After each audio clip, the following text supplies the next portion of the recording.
What's up, everybody, and welcome to a brand new episode of Bricks and Toys. And in today's episode, well, we went shopping.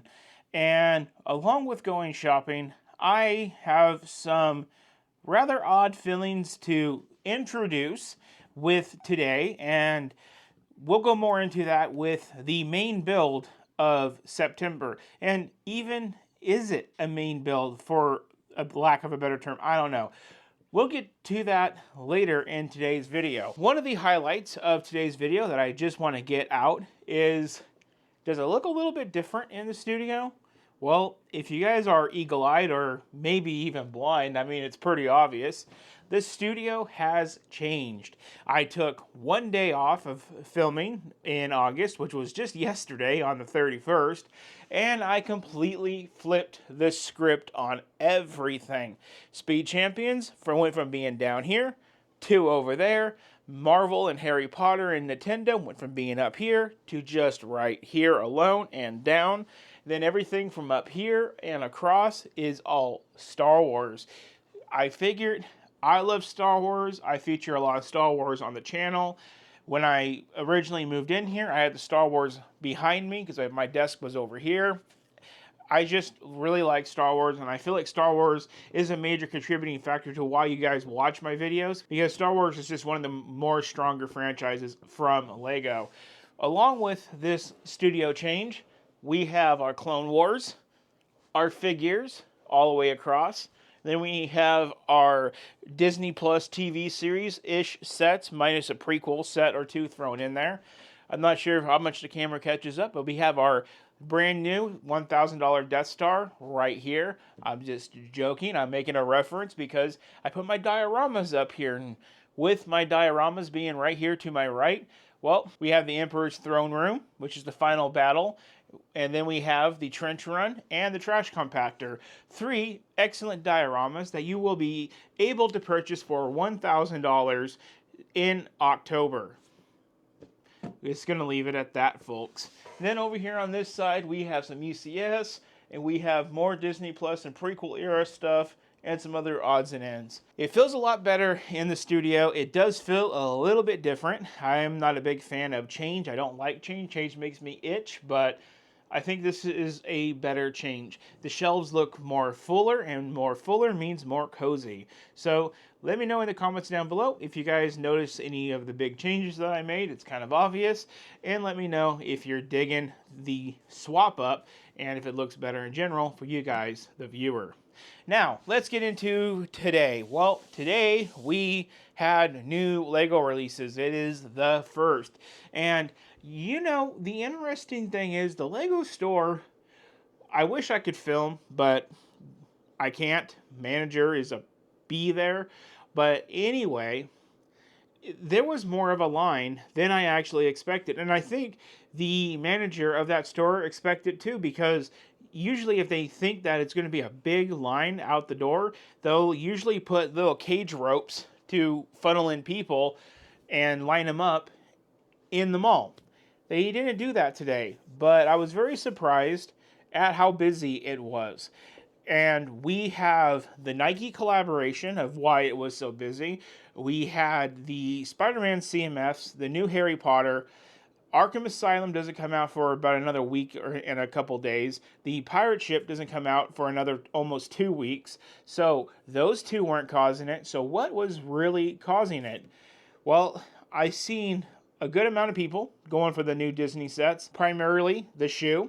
I seen a good amount of people going for Hogsmeade, but I think the primary reason people were hogging up the LEGO store is for these little CMFs. I purchased 3 of these already back in August from my local Target to try to get a head start on collecting them.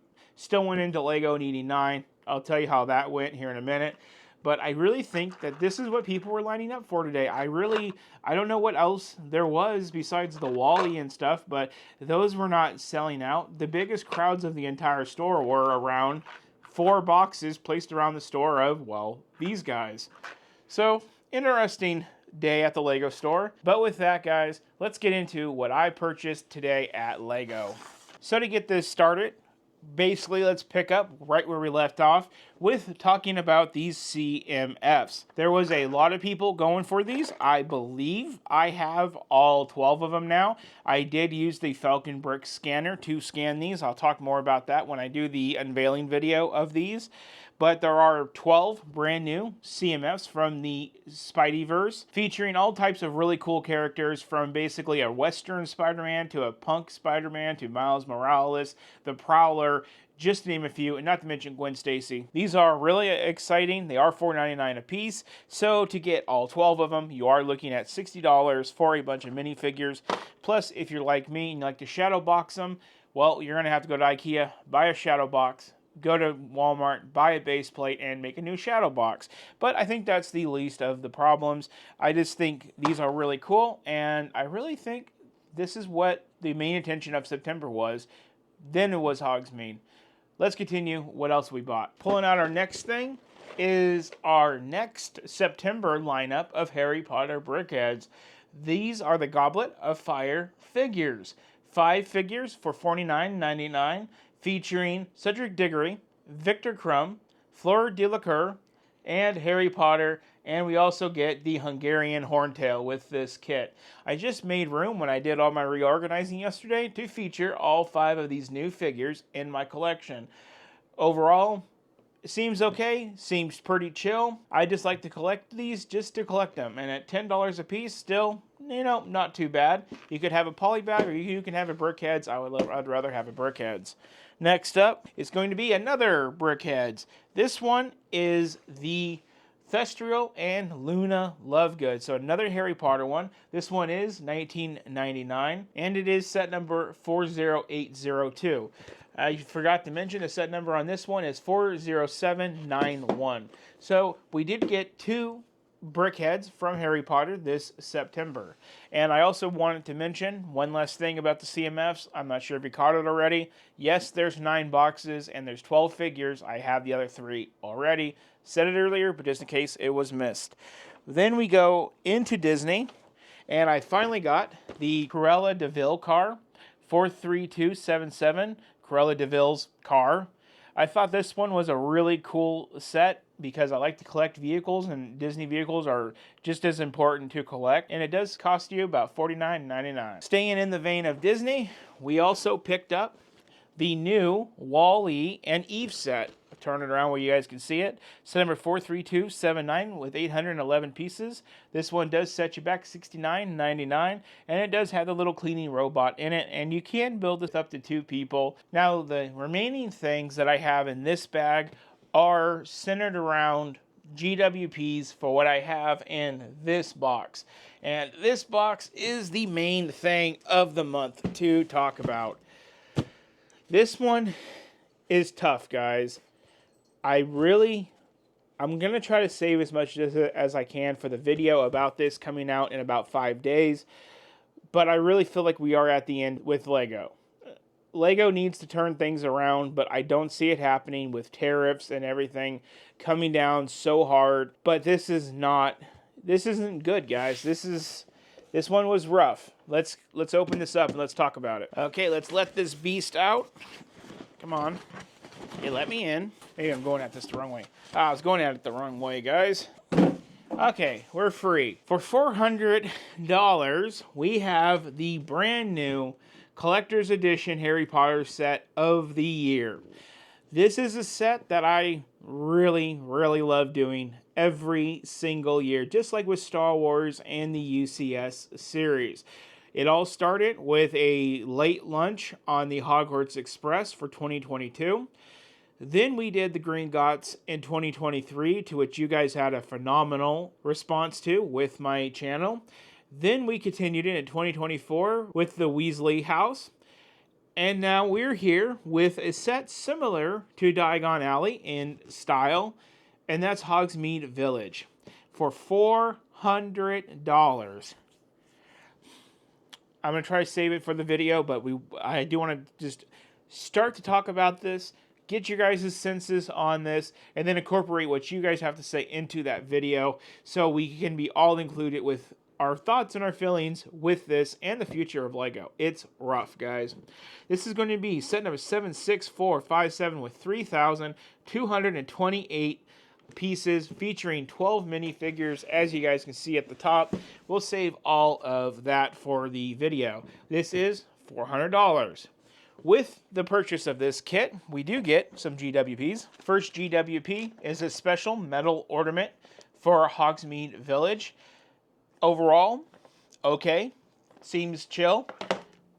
If you guys want to see that, subscribe, follow along for when we do the review video. I'm not going to unbox it here, not the video for it. We also get, for Harry Potter purchases of $130 or more, the Room of Requirement, set number 40770 with 202 pieces. And for $30 or is it $40 or more, we get a poly bag of Quidditch Lesson with Harry Potter. 30706. When I was standing in line today, I saw this set and it seemed like a slightly amplified version of the 2021 Hogsmeade that I currently use every year as a Christmas decoration type set. I think Hogsmeade is just a very lovely Christmas set. That's why I had a lot of interest in going from a play set to a adult collector set. I like the idea of upgrading my Christmas display for this year to it being mostly all 18 and older sets for the most part. That's why I'm here. I'll talk more about that in the video. But when I saw it in the store for $400, I was like, where does this stack up? Well, for a similar piece count, you can get the Lego Ideas, the Riviera, which to me is a far more detailed, more enclosed set, and cuter for that matter. It's kind of summery vibe. Italian for sure, obviously. But that's $300. So for $100 more, we're getting Hogsmeade. The Harry Potter and Star Wars tax needs to stop on these sets. I don't know what it's going to take. I have a bunch of ideas as to why this is happening, and that's going to be in the video of this. Like I said, if you guys want to get into it with me, please subscribe, follow along with everything that we do here so we can discuss this in that video. For now, drop your comments down below what you guys think about this. But I do have to say, and I'll talk more about this, unless you are an influencer who gets sent the set for free, a points collector who saves up for this set, or you buy it day one for at least, $55 in GWPs, this set is a very, very, very poor value. Very poor. This one hurts to pull the trigger on, but it's better to pull the trigger on this than the $1,000 Death Star. And in this set's video, we're going to talk a little bit more about that Death Star, how it correlates to this, what I think Lego is doing, and all of that. It's going to be a really interesting video, so make sure that you guys are subscribed to not miss it. The set's awesome, guys. Don't get me wrong. I think it's really freaking cool, but I would like to say $100 per base plate. There's 3 16x32 base plates in this set. So $100 per base plate makes sense, considering Diagon Alley, $450. There's 4 base plates, lots of minifigures. Plus, right now, you can get Diagon Alley for almost $100 off, not to mention with the Back to Hogwarts, discounts and stuff. So keep that in mind. Diagon Alley is on sale, and it's 2,000 more pieces, almost the same amount of minifigures, and you're getting a whole extra base plate of building. With that mess, that's our store haul, guys. Now, I did have to place a online order because they didn't have everything I wanted to get here. A lot of the things that I missed were either special to the store or they were special for last month. There was 2 Halloween sets that I wanted to pick up this month. They did not have them in stock, so I'll buy those online like I already did. And I did finally pull the trigger on the MTT. So with that, guys, there's not much more to say. Small month, but big problems in the month. Can't wait to open up that can with you guys on the 6th. Thank you guys so much for watching. If you guys enjoyed the video, please consider the subscribe button, follow along with everything that we do here. Share the video with a friend, hit the thumbs up, the like button, and of course, drop your comments down below. I want to know what you guys have to say about what sets you're looking forward to. What were you the most excited for? I think it was the CMS for the majority of people, and maybe the Nike.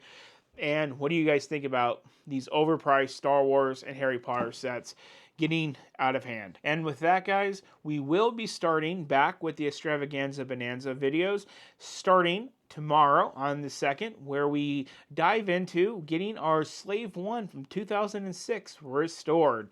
So be sure to check that out. The studio will look different in that video because, well, half the videos that I filmed for this month have already been completed before I flipped the studio. So a fun little Easter egg there. If you guys want to know if I worked in August, well, you're going to see everything but Star Wars behind me. And if you guys want to know if I worked in September, you guys are going to see Star Wars behind me.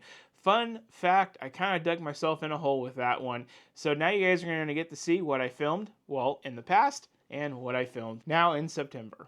Thank you guys so much for watching. You all have a good one.